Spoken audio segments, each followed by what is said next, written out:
It's my pleasure to welcome Andy Truett to On the Table with Ashley today.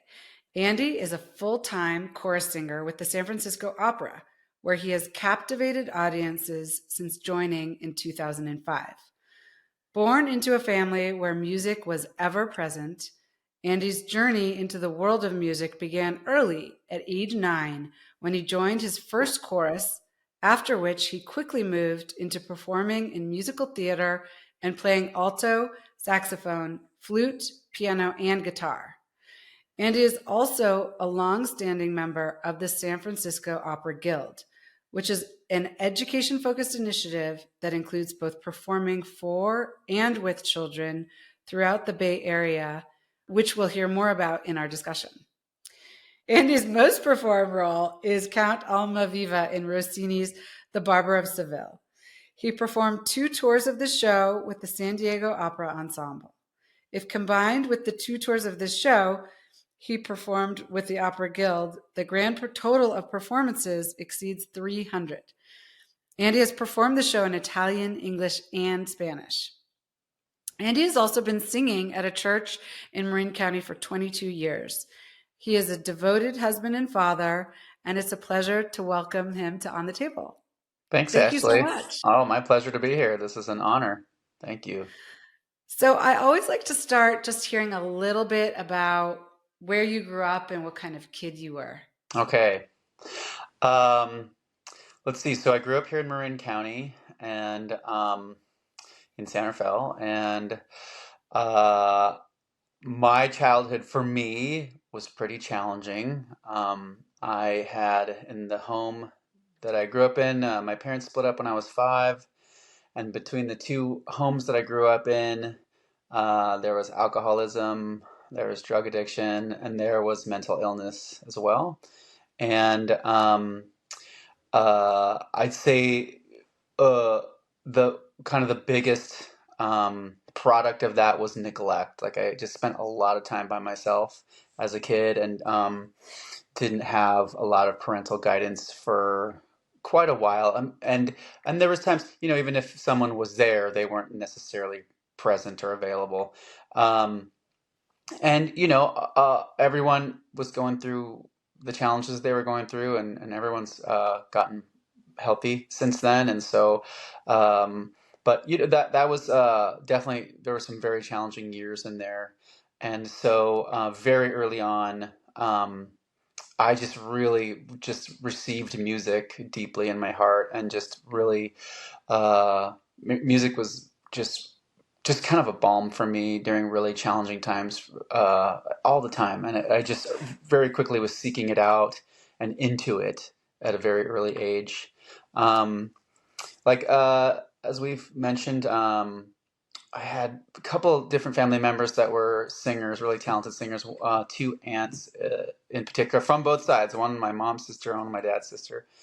And my mom's mom sang a lot. My mom sang a bit. So singing was just around me a ton. And I was just very comfortable doing it, and developed an ear and could sing, and had good pitch very quickly. And so it was just kind of a natural, normal thing for me to do. And as you mentioned, I did my first organized musical project when I was 9 with the chorus, then moved on to musical theater, started playing instruments, and was pretty into musical theater. And it was like socially was working well for me in middle school. And then by the time I got to high school, uh, I think it's fair to say that the challenges of my childhood caught up with me, and I then pursued getting in trouble full time, kind of starting in 8th grade. And and I was very good at getting in trouble. I was extremely talented at that. And I just like went pedal to the metal until early in my junior year. I got in trouble at school, and it led to being in trouble with the county. And I was given a probation officer. And this woman sat me down in her office, and she was like, "You are not like the other kids I have in my office. Like, what is going on with you, you know?" And she gave me a lot of community service hours, and special classes I had to take. And one of the things she made me do is she said, "You have to join another musical project. You have to get back into music, and I want you to start playing sports again."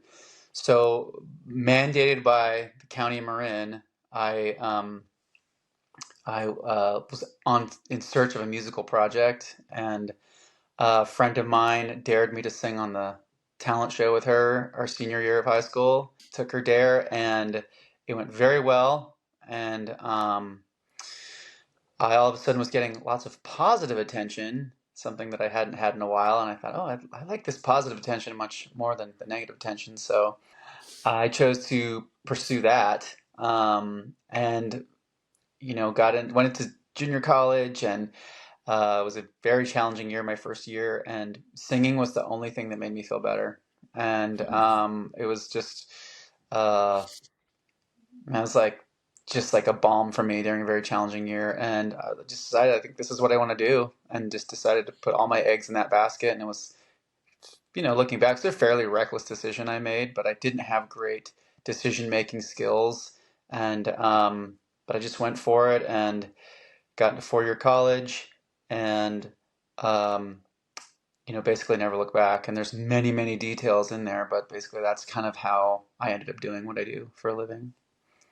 So when you say when you were really young and you sort of immediately gravitated to music, Yeah, and I know you had your one or two aunts who were singers. So yeah. how were you first exposed to music? Was it just hearing it on the radio or was it hearing family members sing? And then how were you able to use it sort of as a balm? Again, was it like listening to records or how did you access music at that early age? I would say all of the above. So, um, I'm remembering that my mom had an auto harp back in the day, and she was a teacher, and she would sing with her kids, and sometimes she would play and sing with me at home. So, but really early, singing with my mom. And my Aunt Shelley was a very talented folk guitarist and singer, and very active at the time. So, I mean, I don't remember her not having a guitar with her when I was young, and she was legit. And so every time I was with Aunt Shelley, there was singing involved. And my aunt Mo, Maureen, we call her Mo. She was more like she and I would sing listening to the radio together. So I Okay. remember listening to like the Eagles with Mo, and she'd be like, "Oh, these are the Eagles! Like, gotta listen to this guy," um, and then with my mom, like ABBA Gold, like listening to ABBA Gold on tape until it fell apart, and just singing with ABBA with my mom. And I assume that's where I first started to like kind of get exposed to singing in harmony, is listening to ABBA. And I think I got to really mention my stepbrother who came into my life when I was 5, who he was 8 at the time, and he already like his at 8 years old, his favorite record was Led Zeppelin 4. I mean, this kid was like total just music guy, and I mean, he was totally into rock and roll and metal, and exposed me to all that, and I just fell in love with it instantly. So, and then MTV came out when I was in first grade, so. A kid who's left alone a lot of time ends up in front of TV. So I watched a lot of MTV. We had records in the house, constant playing records. We had tapes, um, people singing around me. So I was really surrounded by it. And I mean, regarding it being a balm, in kind of thinking about spending this time with you together today, I was thinking about, what music was life like for me when I was a kid. And I can remember, this is super embarrassing, but I remember writing, it was like I wrote a fan letter to Kool and the Gang. I remember like, and I was like, I mean, I was like 6 or 7, and I wasn't even. I was like, I wrote a fan, and I remember writing like, "You're saving my life," is what I Oh wrote my to them, gosh. because like I was in a lot of pain at the time. There was a lot of painful stuff happening, and I was like, I remember listening to like Celebration would just make me feel so happy. So I remember writing to them, "You're saving my life." I probably like stuck it in a bottle and like threw it in the creek. Like that was my thing to like. I liked to throw in. I just put messages in bottles and throw them in the local creek. So yeah. Besides being a singer, I was also like the local like litter kid, I guess. So, but yeah, yeah. So it's just really, really important, and I I could tell very early on just like how good it made me feel. Like it just really. And I guess like another one worth mentioning is I remember one evening when one of my parents was just well, no one was available to me, and I was downstairs and watching videos on MTV, and I think it was Friday nights. They used to have live concert video, and I was super pissed. I was like, I want to watch videos, and it was Journey. Journey came on, and like it was like Journey's greatest hits live, and I remember just like being in heaven for like 2 hours just watching this, and just Steve Perry is still one of my favorite singers of all time. Maybe the most beautiful voice I've ever heard is Steve Perry. A very So beautiful voice. yeah. Yeah. So, one question I had is, so if you were exposed to folk music and rock and all these different genres of music, how, first of Where all, this is going, one, yeah. do you enjoy listening to all those genres today? Number one. And number two, how did you choose opera? Yeah, okay. So, number one, I would say yes. I enjoy a very, very wide variety of music. Um, I think the standard is, answer for where I'm from the Bay Area is I like everything but country, is what people say. So, I like everything, and I like rock and country. Like, there's like there's like metal country. I actually like that. Like that's actually kind of fun, but standard country no. And I don't like hip hop. Okay. It's not my jam, but I pretty much listen to everything else, including like total pop music, all the way to like, all kinds of classical music. But I honestly, Ashley, I spent a lot of time listening to metal. I listen to a lot of metal. It's still, Really? yeah. So I mean, I exercise a ton. I'm a big exerciser. It's like if I'm not singing, I'm exercising usually. So, um, yeah, definitely a lot of metal on my playlist for lifting weights and riding bikes and skiing and stuff like that. So, and I'm sorry, what was the second? Oh, how did I get to opera? Okay, Yeah. so, all right. So I knew I wanted to sing. I got into four-year college, and off I went. And my plan was like I was really into Seal. Do you remember Seal? Like, Yeah. yeah, married Heidi Klum for a while. Or was it Heidi Yeah. Klum? No. Kiss from a Rose or something. Yeah. It wasn't. Was it one of those supermodels? But I love that guy. I was like, I want to be the white seal. I want to be the like. That's what I want to be, the white seal. And so my first voice teacher was African American. He's like, kid, give me a break. Like, you can't be the white seal, man. And let's just focus on what we have here. And what we have here is classical singing. So, and I had been told quite a few times before that by multiple people that my voice really lent itself to classical singing. Okay. And I expressed to a previous, not like my individual voice teacher, but it was like it was the voice teacher at College of Marin, and we had like group lessons, but I'd never had one-on-one lessons with him. And I said that I wanted to be like a pop singer. He's like, you don't have the voice for that. Like, you should focus on classical. Like, you totally have the pipes for that. I'm like, whatever. So I go to school. I'm to UC Santa Barbara, which had quite a good department for music at the time. I can't speak to it now. And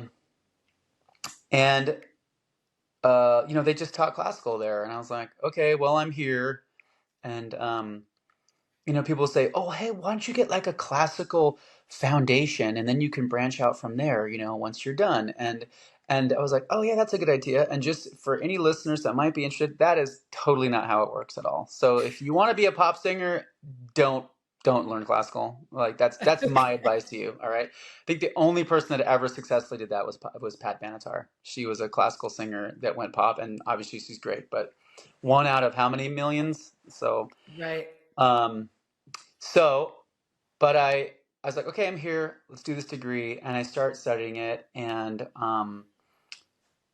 you know, I was having success technically very early because again, my voice is quite um, adept to that kind of singing. And then second semester, we were in a class of German diction where we learned to sound like we're German. Even though you don't speak it, you want to sound like you do. And we were listening to a song cycle by Robert Schumann called Dichterliebe. And there's this beautiful, beautiful singer, one of my favorite singers still, named Fritz Wunderlich, who's a German tenor from the 50s and 60s. And it was gorgeous from the get-go. I was like, this is really beautiful music. And it's all about this guy who falls in love with this girl that ends up not liking him. And it's just like total heartbreak and heart wrench. And I had gone through that a couple years earlier, and I really connected with the character, and I loved how beautiful the music was and how deep this all was. And in the middle of this class one day, I was like, this classical stuff's pretty cool. I really like, and I love the idea of telling a story. Like, and a song cycle is really neat, where it's song after song after song that continues the same story. And I just like fell in love with it in that German diction class in like Hmm. 1995. I was like, this is super cool. I think I'm really going to try this out. And I just got more and more into it and started discovering these composers that I really liked. And I loved how um, dramatic it all was and like heart wrenching it all was. And I was definitely a very dramatic kid with this kind of challenging upbringing that I had and a lot of emotions. And I loved how emotional it was. And then I finally like had my first role in an opera, and to sing and act at the same time. I mean, that's like chocolate and peanut butter. I mean, it was just like so good together. And it's like, um, I mean, for those of you that maybe sing, and have never acted a role at the same time, I mean, it's like overdrive. It is like just such an outpouring of emotion, and uh, it is very, very fun. So I just fell in love with it, and I was like, okay, this is what I'm gonna do. I think this is what I'm gonna do, and I had lots of people telling me like, you're very good at this. You should go this way, go this direction. So I was like, okay, well, all these professors saying that I'm good at this and I should do this, so I'm gonna do it. And I just went just pedal the metal again, right into opera, and got finished my degree, and then and I don't know if I can go into like kind of the details of what happened afterwards, but that's how I found opera, and that's how I fell into this and why I still do it now. That's a great story. One question I had while you were telling me that. So you were saying when you were young, at a pretty young age, music just helped you, I would say. And Yeah, then indeed. you were first listening. Was it the listening or the singing of the music? And did that at some point shift? I mean, I think now you do both. You listen, you enjoy listening, and you enjoy singing and performing. Do you get the same feeling? I'm sure it's more than happiness. I think it's probably very complex feelings, but do you get the same feelings when you're listening as when you Hmm. are performing and singing, or are they different? They're totally different. That's such an interesting question. Thank you for that, Ashley. So I would say for myself, um, the listening earlier on was definitely the helpful part. Um, the physical act of singing when I was young, I don't particularly remember it having such a calming or just enjoyable effect. I will say the positive attention that I got for doing it, that I liked a lot, Yeah. and I was very lucky in that. Again, like I could match pitch really well, really early, and I could sing high notes really easily, and I could make different colors with my voice, and so like literally when I had my first audition when I was 9, to have you know, the fourth grade math teacher who was also the choir director react the way that he reacted. Like that made me feel really good. So I guess Yes. that's what joy singing brought to me when I was younger was the attention and what the effect it would have on these adults around me. Like that was really fun. But it wasn't until honestly, it wasn't until I had my adult body, and I think even when I was at UCSB, when I really started to like open up my top and be able to really sing powerfully up high, um, when we opera singers sing high notes, and just when you're spinning well, it physically feels amazing. I mean, and it just feels like super cathartic when you just let it rip. And so I'd say around 2021 is when I really was like, oh, this is awesome. Like the physical sensation of singing, that's when that really started to kick in for me. And and now the two experiences are very different. So I enjoy listening to all kinds of music to experience a whole range of emotions while I'm listening to it. And I love listening to music because it's it's a lot easier than performing music, right? So I can just sit back, or I can hike, or I can run, or I can bike, and I'm feeling all these great feelings as I'm listening to it. It still works really, really well on me. I still listen to a ton of new music constantly, and singing is different because I mean, one's brain is working overtime. So especially when you're singing and acting, you're like, okay, where am I supposed to stand right now? And what do these words mean? Because I'm often singing in a different language, and like, okay, and then operatic singing is extremely technical. So it's like, we singers are in a constant negotiation, is the word I'll use, with how our voice is doing that day. So it's rare that you're just like, oh, my voice is perfect today, I'm just going to nail it like that. Most singers don't wake up like that, especially when you're in the middle of an opera season and you've been singing for the last 12 days straight. So, um, it's always a balance of like, how much power do I have today? Like, how much do I have to hang back? Can I lean more forward in my voice? Can I go more back? So there's a lot going on in here when you're performing. So, um, it's enjoyable and it's exciting and it's busy, but it's different. It's a different Yeah. experience than just listening. And then I want to get into how opera works because I think most people Yeah. don't understand that. But before we do Yeah. that, um, like if you close your eyes and you think, okay, I'm retired, do you think you'll still be singing? And how often will you be singing? And what genre of music will you be singing? Okay. Yeah, I've had this fantasy many times, believe me. So, um, I imagine that I will still be singing. I don't think that I'll sing classically anymore. I want to record albums with my brother, is what I want to do. Cool. Yeah. And I probably will do some sort of like folk, like electronica metal hybrid. Is probably what I'll do. Okay. Yeah.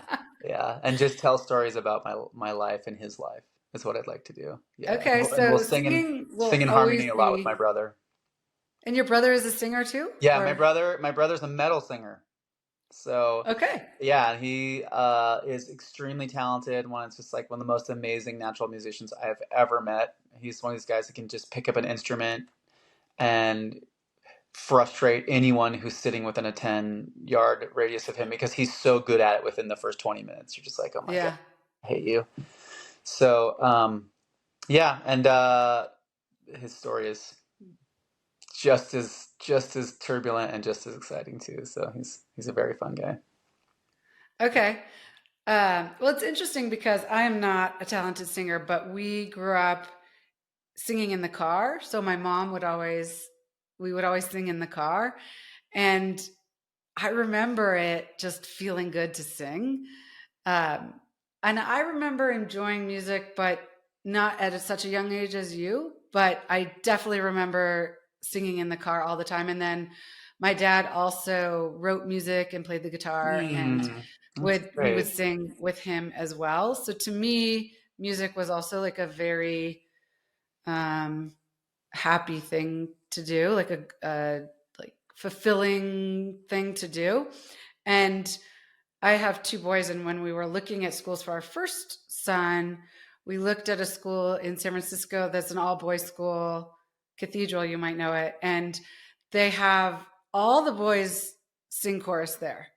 And we got to go and sort of observe.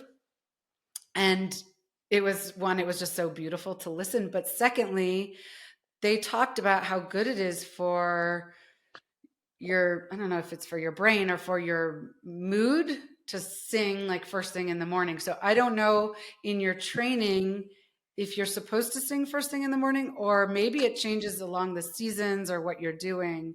And maybe this is a good way to get um, into how the opera functions, because I'm sure you have to rest your voice as much as you work your voice. So it's probably a little bit different than the person who sings in the shower or the car. Yeah.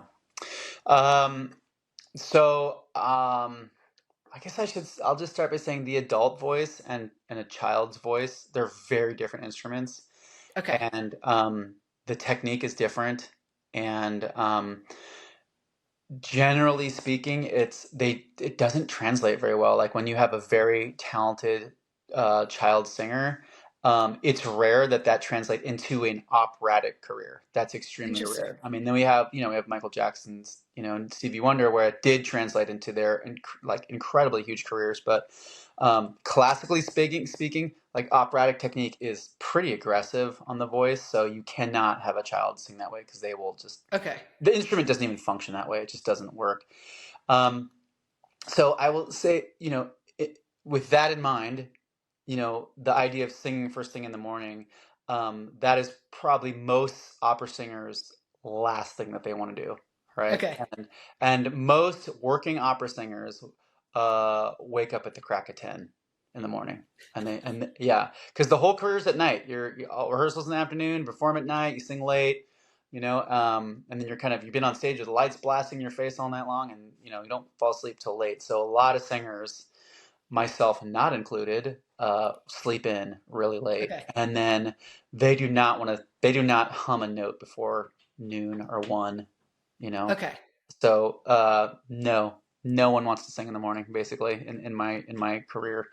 There's people that can do it, and I can do it, sometimes better than others, but yeah, not a thing that opera singers like to do.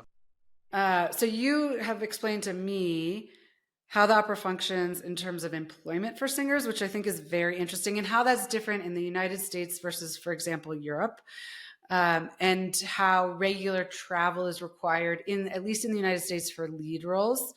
So I'm interested in hearing about that. And you Yeah. talked to me about what a FEST contract is in Europe. So would love to hear, for the listeners to hear about that. And then I'd like to get a little bit into like how COVID and recessions affect opera both in the United States and abroad, Yeah. and even how the state of opera has changed during your career. Right, you got it. So I would like to qualify this, Ashley, by saying that as a chorister singer, I have a limited view of how this whole thing works, and I imagine if I was sitting next to my boss, he would see it he would just have a way more knowledge of how to answer this question than me. But I'll do my best from my seat, looking in at the whole industry. So. Um, In the United States, we have three major opera houses left. We have San Francisco, Chicago, and the Met in New York City. And we are the only three opera houses that have full-time choruses. And we're the only three opera houses that have like a full-time season. And that is changing. It's already changing at my opera house. And we are reducing our season yet again post-COVID. So I don't know what my contract will look like in the next couple of years. We'll see what Hmm. happens.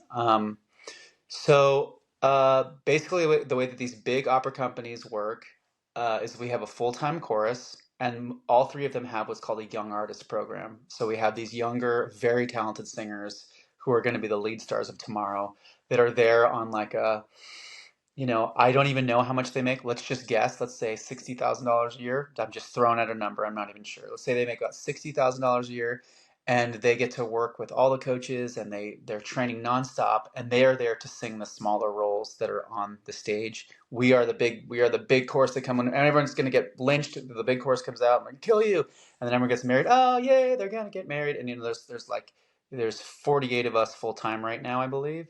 And that number often fluctuates. And depending on how big the opera is, that can go up to 110 people in the chorus. Oh, That's wow. yeah, who just people that all those other numbers are our part-time employees that come in. So um, the chorus is in the company. The small roles are in the company with the young artist program, and then all of the lead roles are sung by internationally successful singers. And these people just go from company to company to company to company all over the world, and they just sing. Many of them only sing a handful of roles. They just sing like 3 or 4 roles. That's it. They're the best person at that role, and every time a company is doing that opera, they just go there and do it. Now we have our next tier down in the U.S. are regional companies, and they'll have an opera season, let's say four to six operas a year, and that they have a chorus as well that's in-house, but those people are not full-time, they're part-time, and they just come in and sing those four shows. And they might cast the small roles out of the chorus, or there's people in town that are talented singers coming up that they might cast the small roles with. And again, we have traveling singers for that too. And so nowadays, because opera performances are getting fewer and fewer because of budgets getting cut, you can actually see world-class singers in these regional houses because they'll Hmm. work wherever they can work. Um, and there used to be a real distinction between an international singer and a regional singer. And as far as I can see, and people may totally disagree with me, but as from where I'm sitting, those lines are starting to blur a little bit because Hmm. there's just less work now. And so then we have, now let's just jump to Europe for a moment, where opera, and again, I don't know the current state of opera in Europe, but for my whole educational period and when I was coming up and I was still looking at this professionally, can I go make it over there? It was all subsidized by the government. So they were able to, like a lot of these companies, like I think most of those companies still have a full-time chorus. A lot of those companies still are subsidized. And they have full-time chorus with great benefits, and people can have a great lifestyle, working in the chorus. And a lot of them also have young artist programs like we do, where they can cast the smaller roles with these young, talented artists. But we also have a thing over there called a fest contract, where like a very talented singer will just sign with one house, and they'll stay there for a year at a time, and they'll sing a whole bunch of roles at that one house. And even that now is starting to disappear. Like this is kind of more and more rare that you have a contract like that. And those started to honestly dry up, as far as I understand, kind of in the 90s is when those really started to disappear. So, and here we are 30 years later. And I imagine there are a handful of houses out there that still hand out these fest contracts, but it's getting more and more rare. And so again, they're as far as I understand, they're imitating this US model where it's like you just have these traveling singers, just come in, just sing the role. And there's such a plethora of super talented singers now and so little work that you can get awesome people at most opera houses now. Hmm. So, and surprisingly enough, it doesn't seem like the conservatories have slowed down churning out singers. I mean, it's like there's even more good singers showing up out in the scene now that there's even less work. It's kind of amazing. And every year when we have our new crop of Adler fellows, that's our young artists, they're better. I mean, no disrespect to the our Adlers of the past, because when they came, couldn't believe how good they are. And now they're like, it's like they just get better every year. I'm like, how is this possible? But they're just amazing. These young artists that came, and maybe teaching techniques are getting better, and the use of the internet and being able to listen to any singer at any time. And I mean, these singers now are just out of this world. It's it's totally amazing. So So, why do you think there's less work? Is there less interest from the public? And is that a result of other technology and the ability to watch something online or, be more interested in other genres of music? And do you think it will come back? Like, is it cyclical historically? man, so I'm going to quote my former GM, David Gockley.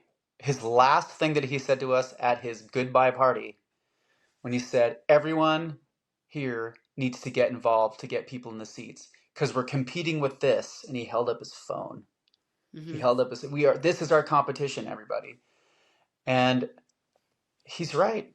I mean, you don't need to you don't ever need to leave your room anymore. You can play games and watch Netflix and, um, we've been talking about this shrinking attention span since you and I were younger, and imagine now, like kids coming up now, like they've had a phone in their hand since they were 8. So attention spans are much shorter.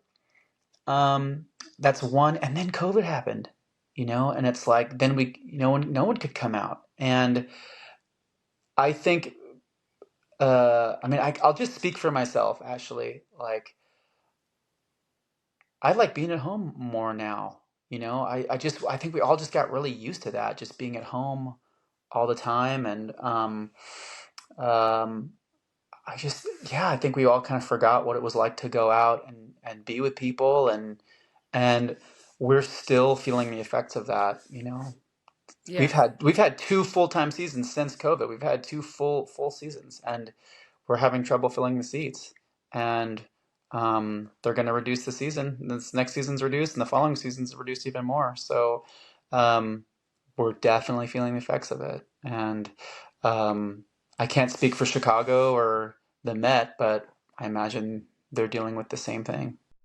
I think that opera sits in the same field of importance as the symphony, as going to a museum and looking at fine art, as and I've told you, like, I feel like objects can have a very important part in our lives, and Hmm. I don't know that you feel the same way, but I remember in high school we took as a freshman we had to take a class on Western civilization, and it was architecture and art and music, and and I personally believe that these things define us as human beings, that we are able to progress and learn new things and expand knowledge and expand the way that we think about the world, in large part because of art, and opera is I think a huge part of that. And so my gut is that we will lose out as a society if opera goes away, and that makes me a little bit scared and a little bit sad. And I can also see how, I think it was never the case that everybody loved opera, Hmm. right?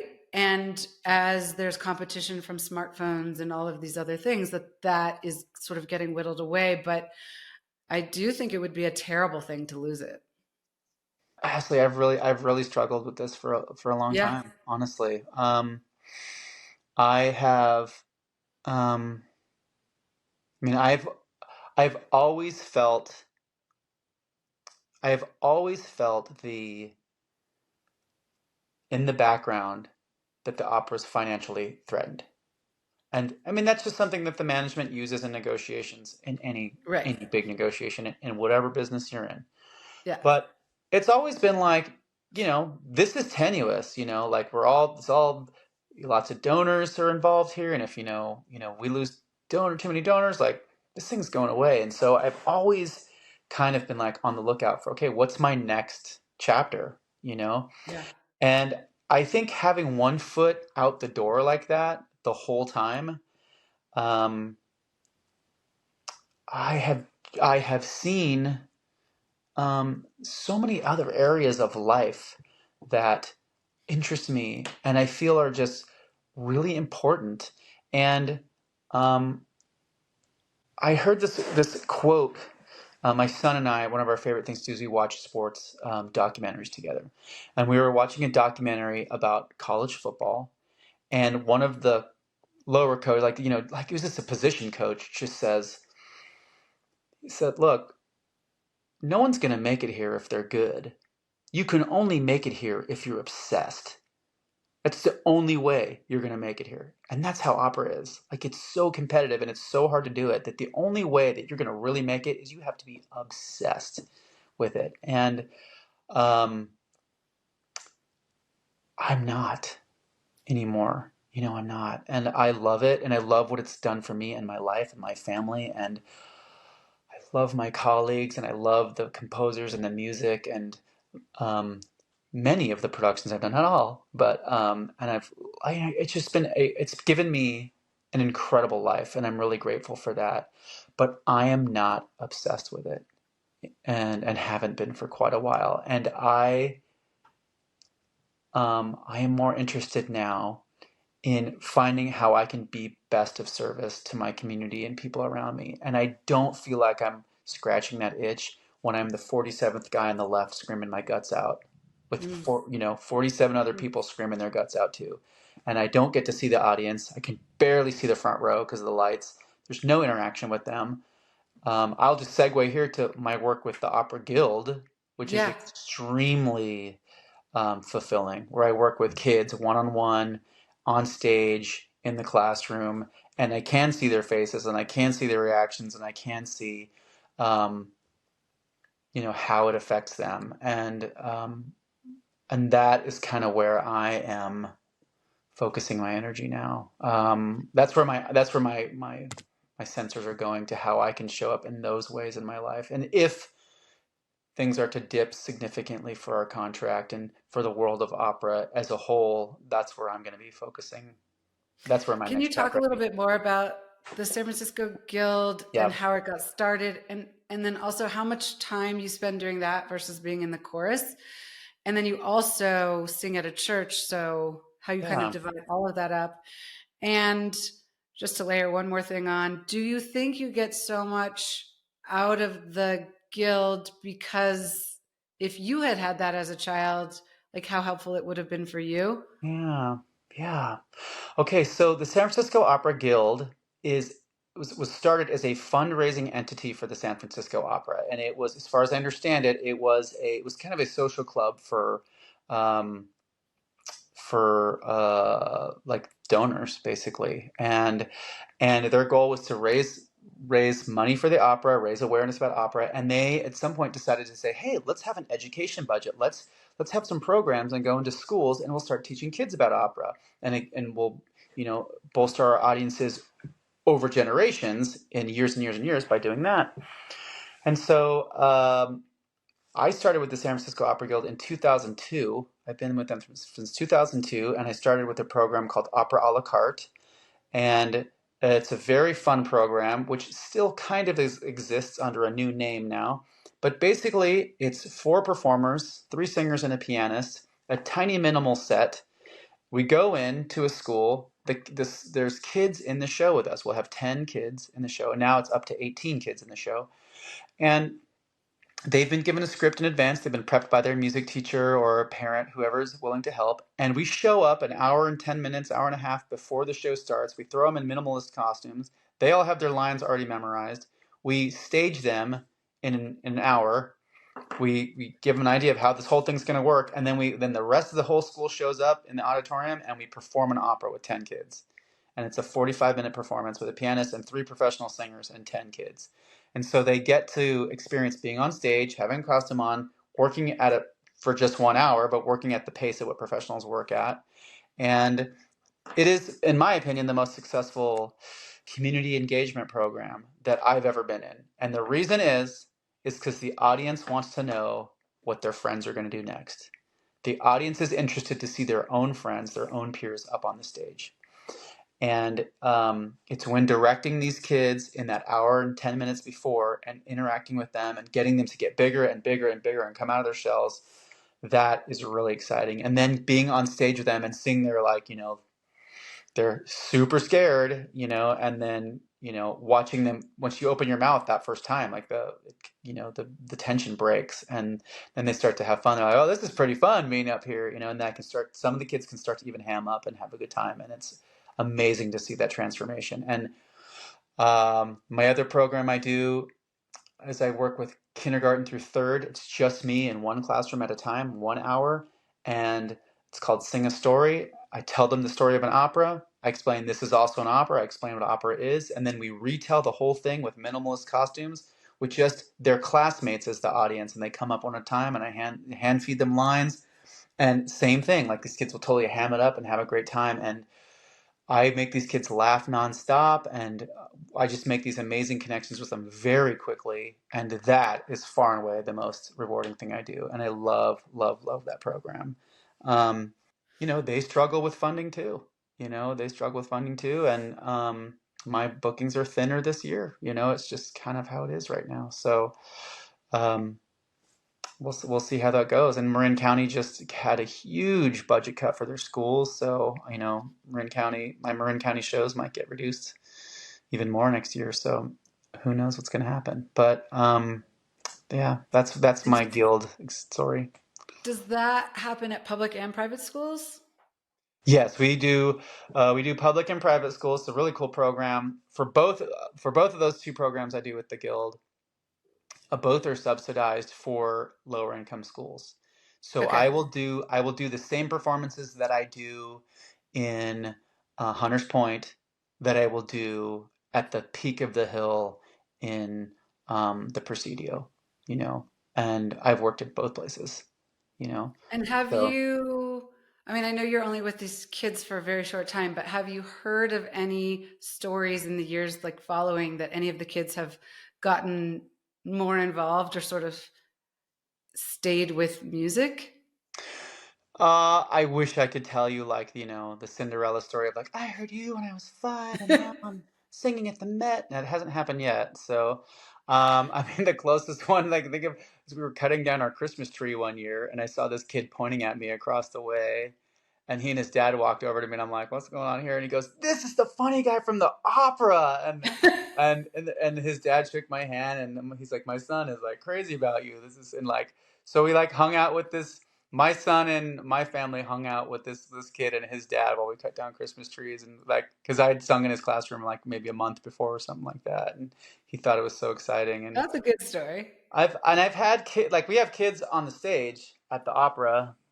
There's many operas have kids chorus in them, so we use the boys and girls of the San Francisco Boys Chorus and San Francisco Girls Chorus on stage with us in certain operas. And I've had kids on stage come up to me and be like, you did sing a story at my school when I was a kid, and like nice to see you, you know. And there they are on stage. I mean, honestly, Ashley, they didn't sign themselves up for the San Francisco Boys Chorus. That is a you got to have parents that are that into that for that level. That's very high level singing for young kids. So Right, they've been doing that since a young age, and they did not make that choice when they were little. You know, the right, majority of them. So that's right. those are children that have very involved parents that are guiding them in that direction. Yeah. So it's enriching for you because in the moment you see the positive impact it's having. Yeah, and I make kids crack up. I mean, that is super rewarding. And you have kids, and like that, a belly laugh Yeah. from a kindergartner. I mean, that's as Yeah. good. That feels better than singing a high note. You know what I mean? It's a great feeling. And I did that. I did 4 shows today, just making kids crack up constantly. So Okay. yeah, I know. I mean, if my employer hears this, maybe I'll get myself in trouble, but they really have a lesson plan that we really want to be really constructive about all the things we're teaching. And my goal is I want these kids to have a good time and I want to make these Yeah. kids laugh and stuff. So I'll fit in all those lessons and stuff, but not at the expense of seeing those smiles and having those kids really enjoy that time with me. So Yeah. It's that's why I'm amazing. there. That's why I'm there. It's amazing. Well, hopefully you will get to do more of that. Thanks. Um, I want to go back in time a little bit. Yeah. So you shared with me that there was a point at which you really did want to take on lead roles in the opera, Yeah. and and you made a decision with your wife to join the full-time chorus of the San Francisco Opera instead. And I wanted to talk a little bit about that trade-off, how you felt about it initially and how you feel about it now. And the reason that I think it's such an interesting discussion is that we all have to make trade-offs in our lives. We may not think about them in the way that you thought about this trade-off, but we do it. I mean, frankly, we probably do it every day, but on a smaller scale. And then there are these moments where we do it at a larger scale where it can have a major impact in our life one way or the other. So I think that everybody can really benefit from that discussion. All right. Well, thanks for asking that. So, let me just back up a little bit. I did 2 years with the San Diego Opera Ensemble, touring in Greater San Diego County and into Mexico. That's where I met my wife, and we decided to move to San Francisco together. This is funny. Ready? To save money. Clearly, an obvious different period then. So we moved back up here to be near my family, and we were going to save money, and I was going to go try to become a singer in Europe. Was the plan. And so we're living here, and I got another education tour with Cincinnati during that time. So I was at Cincinnati for half a year. I started my relationship with the Opera Guild at that time, and I got to work with the San Francisco Opera Center, which He's like, that's the entity that has the Adler Fellows, and I was, making a relationship with them and kind of working my way up through them, um, and the whole time waiting tables at night. That's what I would do at night to make money. And I was doing local opera, and I had some contract in San Diego for a smaller company down there that I made through a connection, and um, I had a contract in Napa, and so I was like kind of making it happen, and I was working with a voice teacher and trying to get this going, and I was at that period. You auditioned for the young artist programs that I mentioned earlier, where you sing the small roles, um, and I was struggling. I mean, it really wasn't like the Met and the Chicago and in San Francisco and LA and Washington. They weren't all calling, can you come sing lead roles? I mean, that wasn't happening, and um, I was good, but it's amazing, amazing how good you can feel about your singing when you're, in your local county singing against all the people in the local choir. And then you go across the bay or you cross the bridge and you walk into San Francisco Opera, and guess what? You're no one, I mean, those people are so good. My colleagues are so good. Like everyone there is amazing, and it's like, how do you stick out? It's hard, and there's so much talent out there. And so I kept trying, and Suzanne and I got married, and we were a little bit older at that point. It was like, okay, our window for having kids is drying up, and she decided to do Suzanne's a singer as well. She's a soprano. She had when we were living in San Diego, she decided she no longer wanted to pursue singing as a career, but she wanted to do a contract at the opera, and so she was going to go do a chorus audition. And I was like, "Oh, I'll go do that with you." And it was kind of like literally just to go do something with Suzanne because I didn't, get to see her that much. And I was like, "Let's go. We'll go to the city together. We'll sing an audition, go have dinner." And I did the audition, and they offered me every show that season in the chorus. And at that point, I had bookings for a full year out. And I was like, "Oh, thank you so much, but I'm actually booked for an entire year, so I'll audition next year." And say, "Yes, please do." So I auditioned the next year, and a lot of my bookings dried up. Like I didn't have another year ahead of me, and this next time they actually offered me a full-time contract, which is quite a bump in pay. And literally, my plan, Ashley, was okay, I'm going to take this full time contract. We'll get health insurance, and then we'll have the baby, and then I'll get back on the road and keep singing leads, right? So it's exactly why I took that contract. And then uh, Suzanne didn't get pregnant exactly on schedule like we planned. So I was like, okay, I need to get another year of health insurance because the baby isn't going to be able to be born in this first contract year. So I got the second year, and then we had this beautiful baby boy and these two crappy cars. And I was like, we both were like, let's get a car that isn't going to fall apart with this beautiful baby in it. So then we bought a new car, and they're like, oh no, I have a car payment. I better get a third year of this contract, And so I really was like, really tried to get that third year. And once you get 3 years, you're tenured. And so I was Mm. tenured at that point. I was very blessed to get that tenure. And when I got tenure, um, I remember like it was a feeling of relief and a feeling of sad at the same time. It's like, okay, I think that means my solo career is done. This isn't going to Yeah. happen anymore. And um, I wish I could say that it was this magnanimous choice, Ashley, to really put my career on hold for my. No, it's just how it happened. Just life happened, and um, you know, I guess in a way you could say, I wanted to keep that baby safe, so I bought a car. So that's why I chose the safety for that beautiful boy. Um, that beautiful boy who got into San Diego State today. We just found out, so we're super super Really? excited. Yeah, yeah. It's My he's gotten husband into just took my son to see it. That's amazing. he's gotten into everywhere he's applied to out of state, which is super expensive, and this was the first one. Is right, finally an in-state school. So we were very excited today. But he, who knows if he'll go there or not? He's very interested Right. in a couple other schools right now. But So yeah, that beautiful boy is a senior in high school now, and um, I guess I did. That was the choice I made. I was like, I want to have a regular paycheck to take care of this beautiful kid and this beautiful wife, and that's more important to me. And it was Yeah. sad, but that is the choice I made. And when I look back on it now, no way would I make a different choice. Like, no way. I mean, they're so much more valuable to me. This life, this community. We have a 14-year-old now as well.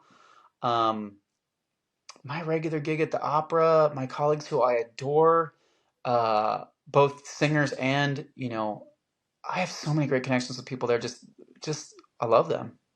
And uh, I love Sing a Story, the gig I told you about this morning. I'm a huge mountain biker. I'm a huge skier. Um, you don't get to do that when you're a lead singer. You're constantly on the road. You're constantly having to stay in your hotel room so you don't hurt your voice. Um, like that career. I don't know about these days, but it used to be like really like super duper. Like a lot of infidelity in that career because Mm. those people are always on the road, and you're always having romantic interactions with someone else on stage that isn't your partner. And it used to be just like I don't know what it's like now for those leads, but in the old days, man, those are all players, both women and women. And nope, I'm not interested in that at all, um I'm comfortable saying this on the podcast. I'm in recovery. I don't drink, I don't do drugs, I don't do anything. And it's a very high stress, lonely career, and Yeah. I know that for me that would be a tremendous challenge to be Yeah. navigating that, and so I don't want to put myself in that danger. I want to keep this great life that I have, and so it's all good. You can have that. They can have that career. I don't want it anymore. So this is where I want Well, to be. maybe you just got really lucky because if you had been offered lots of lead roles abroad, it would have maybe been a harder Yeah. decision. Yeah, Um, honestly, I mean, I'm very spiritual, and some of my spiritual friends, they say, you know, sometimes when something doesn't go our way, they say, well, maybe God's doing for you what you can't do for yourself.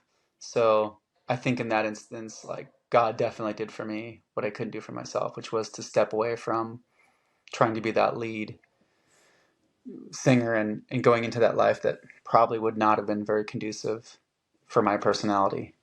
So I'm really grateful for where I'm at. yeah, yeah. Yeah. And the lead roles, so I think you would get more accolades, probably, Yeah. right? Yeah. Probably more money. Um, but then on the other side of it, you pay a pretty high price for those things. That's how I see it. I mean, okay, so I don't know the percentage, but I think a third of that money you're making, that goes to your agent immediately, right? Mm, You got to pay for all the travel, you're paying for your hotel room. Sometimes some of the bigger companies can pay that for you. Um, but just your overhead is extremely high in that career. And Ashley, it is so high stress. It is yeah. so high stress. I mean, oh my gosh. When I perform, sometimes I'll have a small role. I'll go up there, sing a couple lines. Ashley, I'm not scared of those 4,700 people. Nope. I'm scared of that guy with the stick. That's who I'm scared of. Like, that's the most horrifying person in the building to me. That person can ruin your life, if they don't like you. And so they can be very demanding. They're very, very talented, and sometimes don't always have the best communication skills. So, yeah, that's very. If you find yourself in a situation where the conductor doesn't like you or the music staff doesn't like you and what you're bringing, oh, no way. And Yeah. hey, I'll tell a story. Like I have a friend that I went to a music festival with, really high, probably like one of the highest things I've ever, like high level things I've ever done. Good friend of mine from this music festival. She was super talented, ended up having a pretty dang good career regionally. I think she sang internationally a bit. And um, she died of cancer in her early 40s, and I have another friend that I sang many productions with, gorgeous mezzo, amazing person. She died of cancer in her late 20s.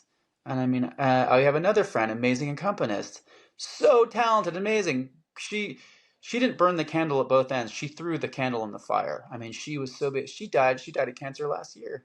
I mean, same age as me. She's late 40s. So this is a stress. This world is. I mean, I'm sure you can find that kind of stress probably in most careers, but you can certainly find it here.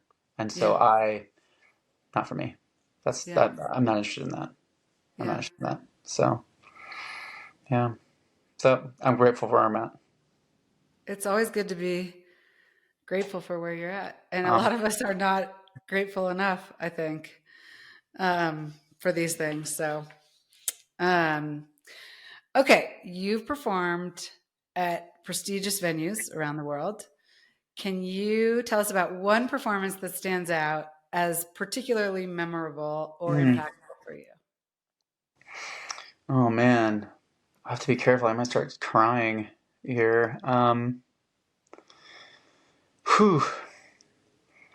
There's. I mean, I'm blessed. Ashley, there's so many. There's so many moments.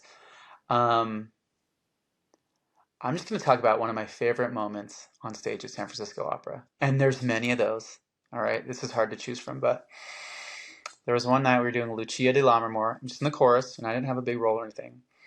And the lead singer, the Lucia, her name was Nadine Sierra. She's hugely successful now. She was an Adler, started at San Francisco Opera, and she's singing all over the world now. She's amazing. And she got sick, and she couldn't do the role.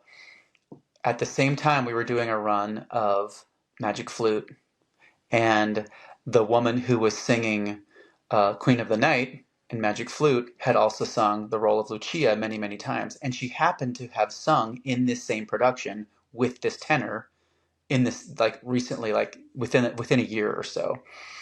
So, and I'm sorry to the listeners, I don't know this woman's name off the top of my head. I can't remember.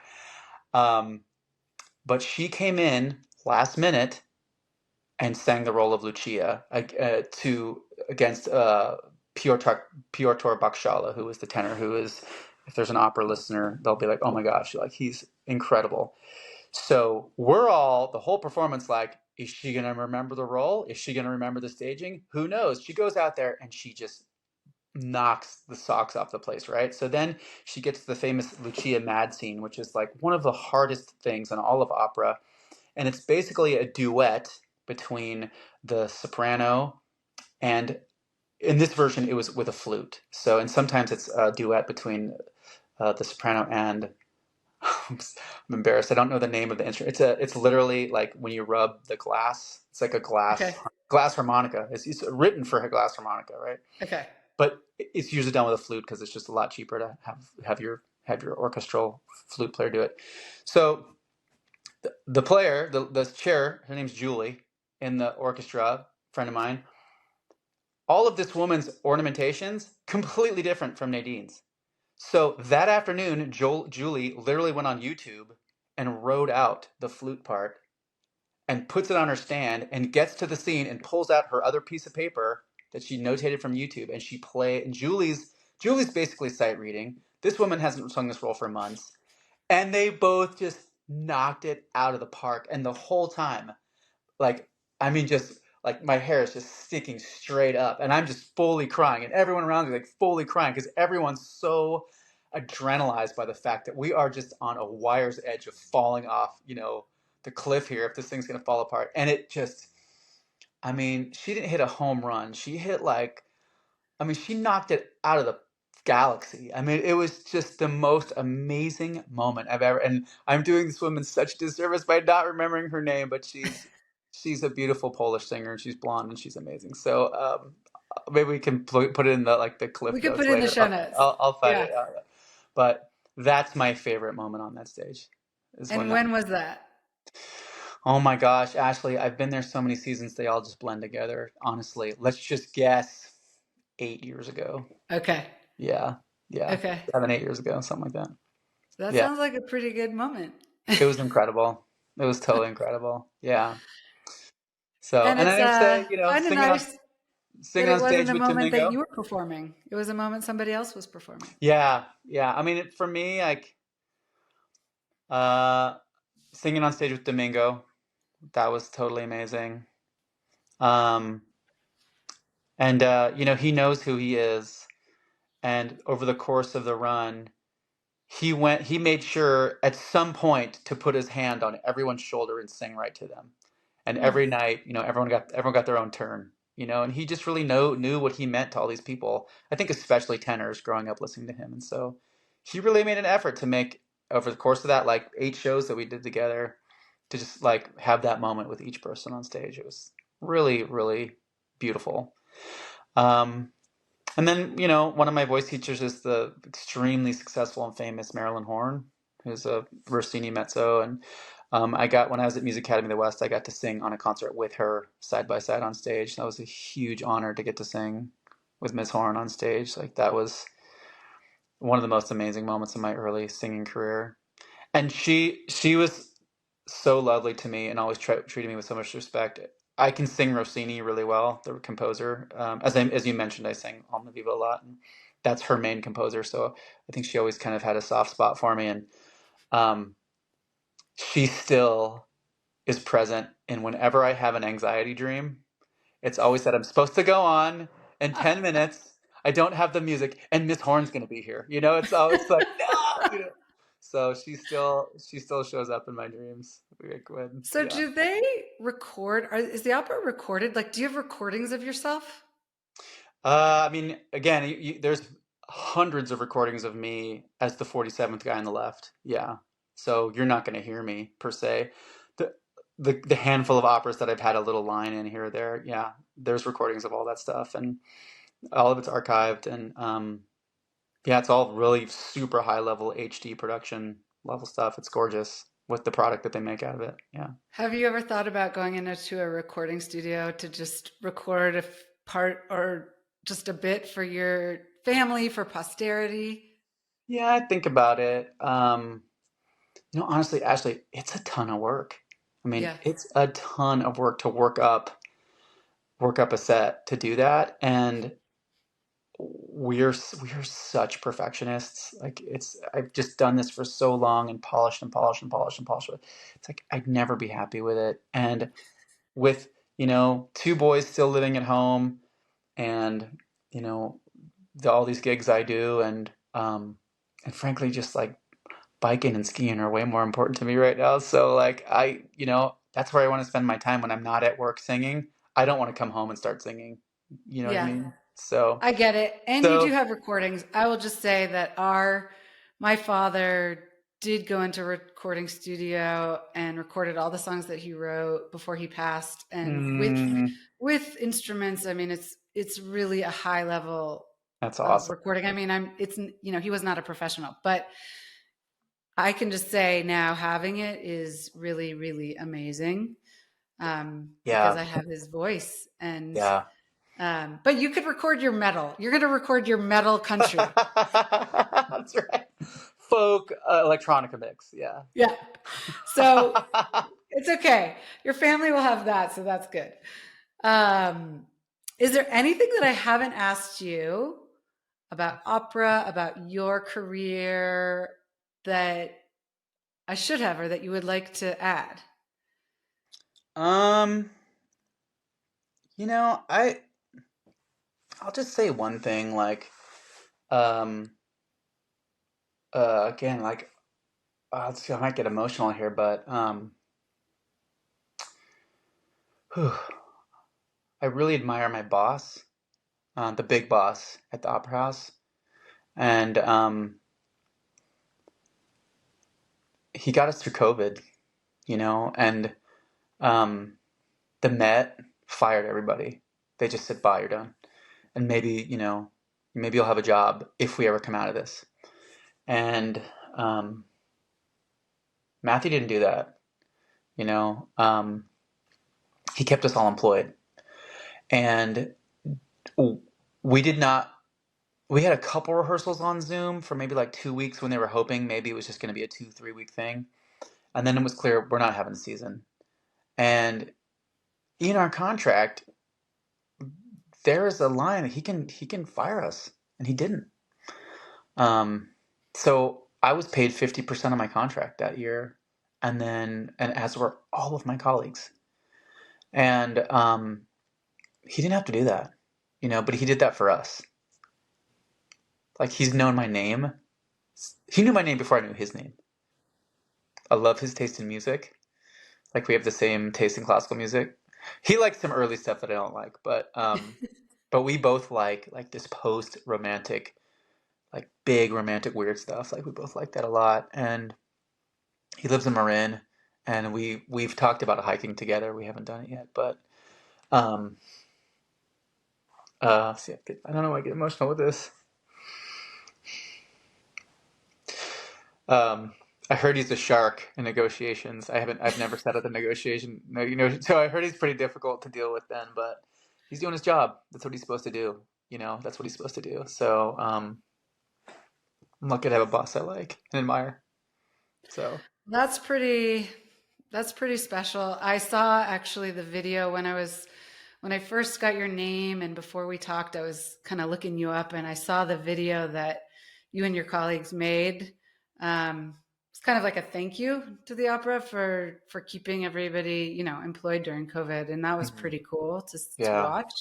yeah, And you know, I think a lot of people stepped up during COVID, but obviously not everybody. And to have people who have your back is it's a yeah, pretty good deal.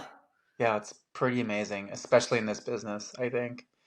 Yeah, we're super blessed to have him, and he's just a sweet, fun guy. And Yeah. he's got a super cool accent. So Where is he from? he's English.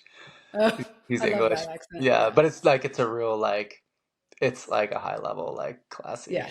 accent. Yeah, Yeah. yeah. We used to use a voiceover artist to do the announcements before a show. They just use Matthew's voice now. It's such a great voice. Like, oh, let's have Matthew do it. So yeah, he does the announcements now. Yeah, it's pretty awesome. Well, wherever the future takes you, whether it's metal country uh, or folk or whatever, folk metal, you're going to create a new genre. I mean, you've had an amazing career, and it feels like I can feel how wonderful it's been. And that is, you are blessed. I think, I feel that way. Thank you. yeah, Yeah, I feel very strongly that way. Yeah, very yeah. blessed. Actually, Um, my license plate is hella blessed. Is my license plate on all my right, good.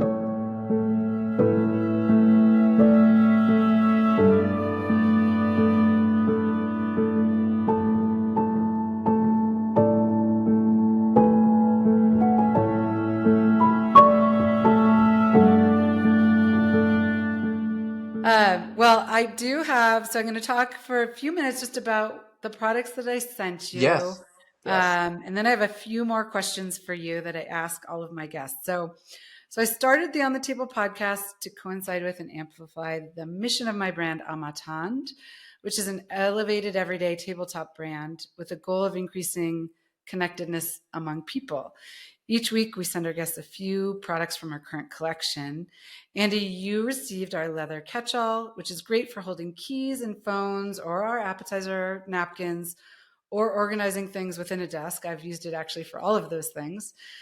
We also sent our own design playing cards, which is a newer item that we designed to go with our handmade leather playing card holder, which is made by a family-run company in France called Hector Sachs.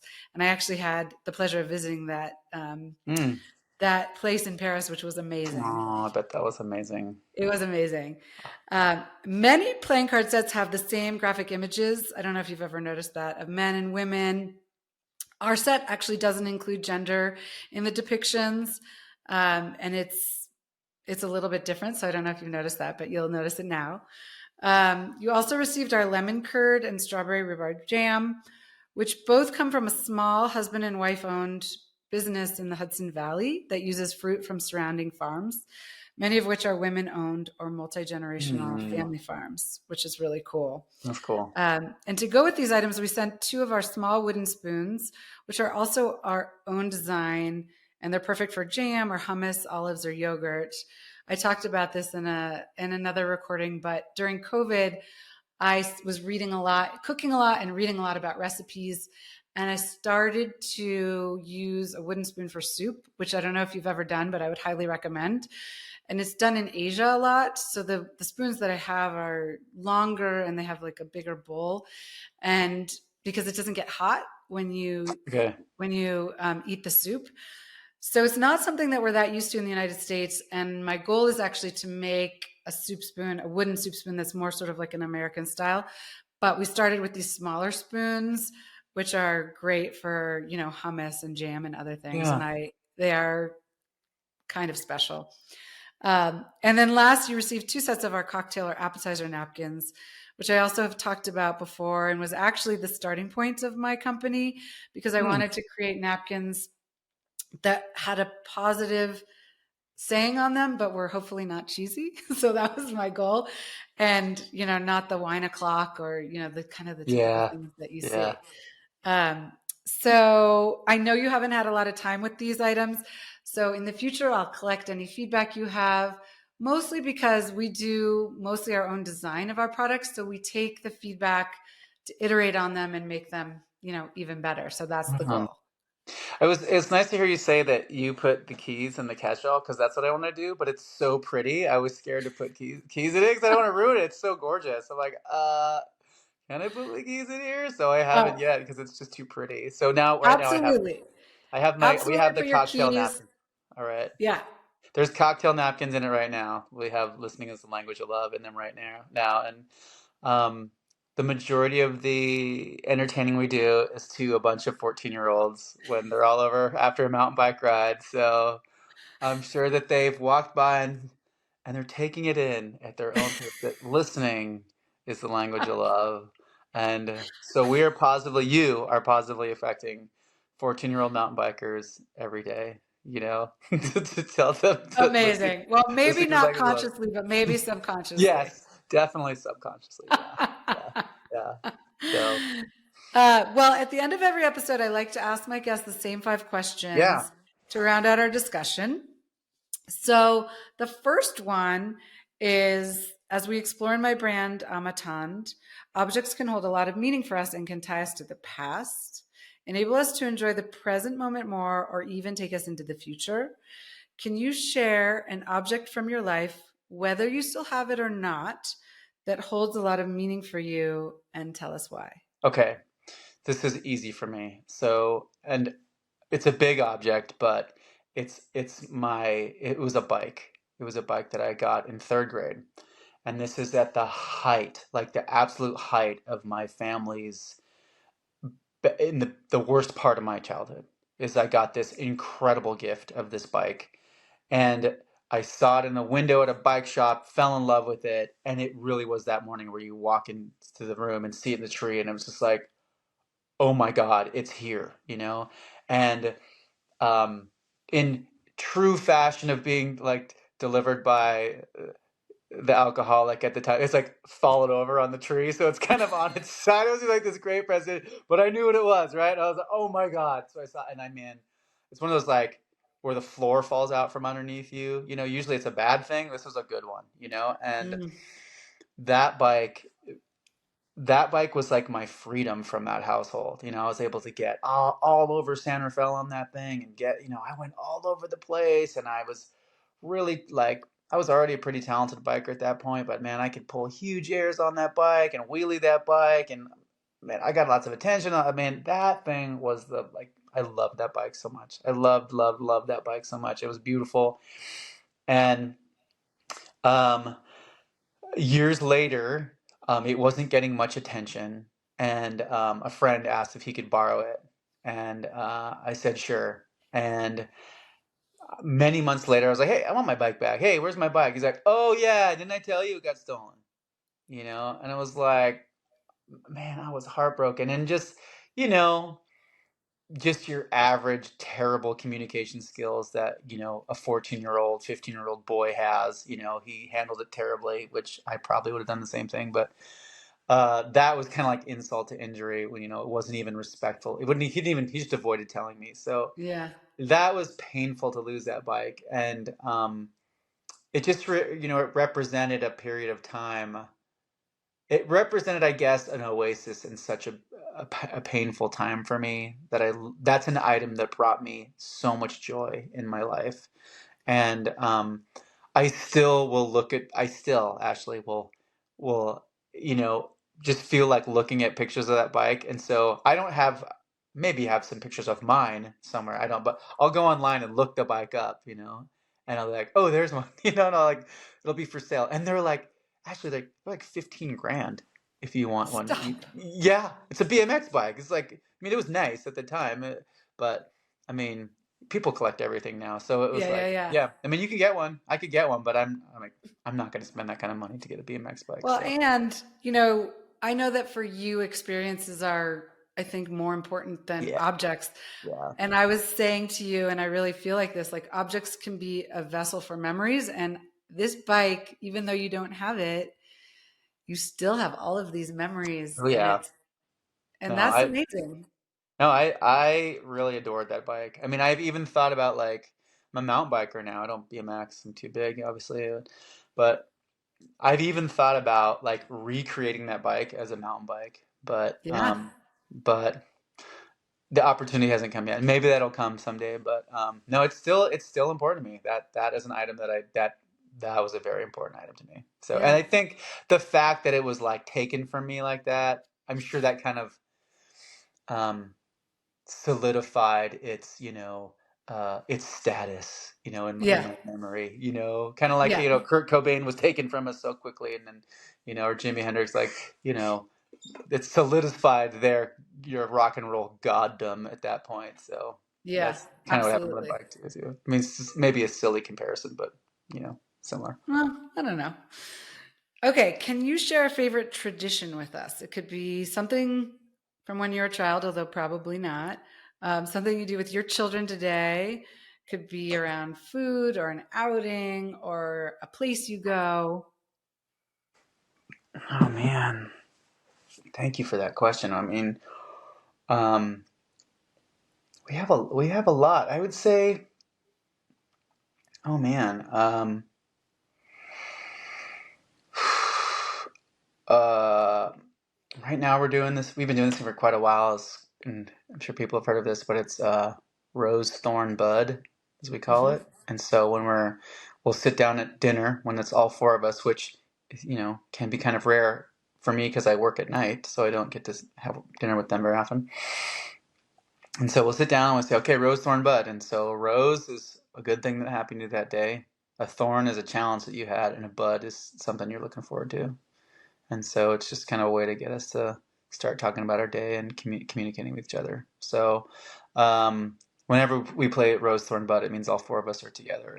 And yeah, it's definitely And your one of my kids will favorites. participate? Yeah, yeah. The 14-year-old more willingly than the soon to be 18-year-old. He'll be 18 in 10 days. So yeah. But he'll play. He plays. So That's a great one. yeah, thanks. Well, you said you entertain 14-year-olds, but I like to ask if you're in a phase in your life where you enjoy entertaining in your home, why or why not? No, I do not. I do not enjoy entertaining, and most professional artists and singers are not super well off, so we don't really have a big home to celebrate, to host in. And the other main reason, Ashley, is we have three beautiful cats. One of them who loves to puke on the carpet at any given moment. So I'm constantly cleaning up after this cat, and looking forward to having hardwood floors so it doesn't, look like we have a cat that pukes all over the place all the time. So that's the other reason why we don't entertain very much right now. So, and that's in the works. That should be happening here in the next year or so. Okay. Yeah. Well, I know you love spending time with people Yeah, indeed. because you know my sister, I do. and I know that you spend time there. So you like being with people, just maybe less so in your own home. Is that fair? Oh, for sure. Like I love spending time. And I mean, I owe your sister Jen and her husband Aaron, I mean, I owe them like 945 dinners at this point. So Yeah, I look forward to paying Jen and Aaron back at some point with dinners over at our little tiny house. So Oh, well, now we I have hope. that on video. Uh,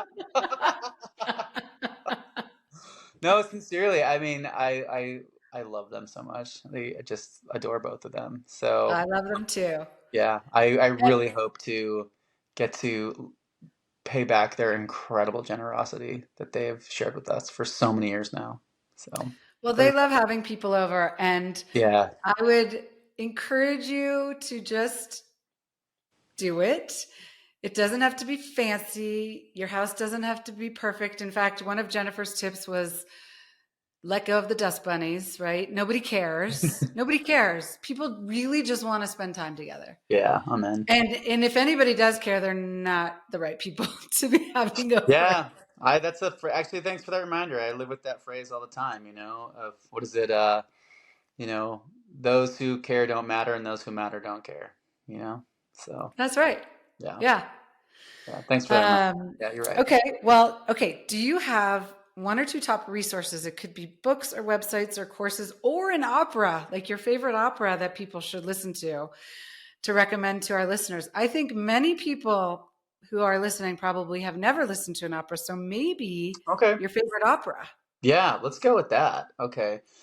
So, I'm gonna steer folks towards the big famous classics, and those are the ones that we've performed. Me and my colleagues, with all honesty, are pretty sick of performing at this time because we've all done them hundreds of times. But my friends, they're the big famous classics for a reason. It's because they're the greatest. Okay, so check out the opera Rigoletto, Rigoletto by Giuseppe Verdi, Rigoletto. And it is the story of a court jester who is wronged by the Duke and attempts to take revenge on the Duke. One of the greatest operas of all time. All right. So, and might as well, while we're at it, let's go check out La Boheme by Puccini. Probably the most successful opera of all time, probably tied with Carmen by Bizet. Go ahead and check that one out too. And when you listen to Carmen, if you've never heard it before, you'll be like, oh, I know this tune. Oh, I know this tune. Oh, I know this tune. And it'll just go, you'll be shocked at how many tunes. You'll know like every tune from the opera because they're stolen and put into every all ads and everything like that. So it'll be a fun experience to know Huh. like every tune from Carmen. Yeah. Yeah. Three Okay. fabulous operas, three Amazing. huge hits. And if you've listened to all those and you're like, I want something new and interesting, go check out Dr. Atomic by John Adams. Yeah. Okay. Yeah. It's Okay. it's the movie Oppenheimer that just came out last summer. It's that movie as an opera, but it came out in 2002. Dr. Atomic. Yeah. Oh, It's incredible. okay. Yeah. Amazing. Last question. What do you do for yourself? Do you have a practice, a focus, a habit, or a daily routine that contributes to your success or just your well being? This is funny to me because I have so many. So, as I mentioned, I'm in recovery. So, in the recovery life, we are kind of creatures of these kind of routines and habits. So, the first thing I do every day is I get on my knees and pray every day. Then I go straight to my pillows right over here and I meditate every single day. I'm super duper active and have all these aches and pains, including this trigger finger right here. And I go right downstairs and I do a PT routine every single day. All right. Then I for those of you that are podcast people, I do the Andrew Huberman morning routine. So that I oh my I do it god. So I too. do, I don't do my caffeine, I do my electrolyte water, I do my creatine. Yeah, Sunlight in do the your light in eyes. my eyes, walk around the block, and then I have my cold plunge every morning at the end of my shower. I hit myself with a cold plunge every morning. So, um, I don't do that. um, I have calls to specific people. I make Monday, Tuesday, and Wednesday. The program people who I check in with each week. Um, and then after that point, being like a working singer, my life is like a total circus at that point. Like after that thing, it's like I rarely go to the same place each day. Like it's like school here, school there, rehearsal here, rehearsal there. I mean, my rehearsals are in the same general campus, but might be in the Opera House, might be in Zellerbach, might be in um, the Education Studio. It's like we're kind of all. Then it's a different opera every day, different staging every day. So, um, like after those routines are done, it is a circus at that point. So it's nice to have those routines that I do in the morning. Um, Yeah. yeah, but yeah, I just try to start my day. Uh, Try to start and end my day with talking to God. That's how I do my thing. And I'm not religious. I don't follow any specific religion, but I'm definitely a God guy. So that's who I spend a lot of time with it. I don't even know if it's male or female or what, but it's a thing. So I've turned my life and my will over to God as I don't understand it. So don't know how it Yeah. works, but yeah, it's okay. I don't know how electricity works either. So I sure depend on that though all the time. So Fair point. Fair point. Well, thank you so much for joining me today, for sharing so much. It's been so wonderful talking with you, and I've learned so oh, thank much. you, Ashley. This was a huge honor and great to get to know you a little bit more, and I hope to see you again sometime at Jen and Aaron's house. Let's All do it. right, It's a awesome. date.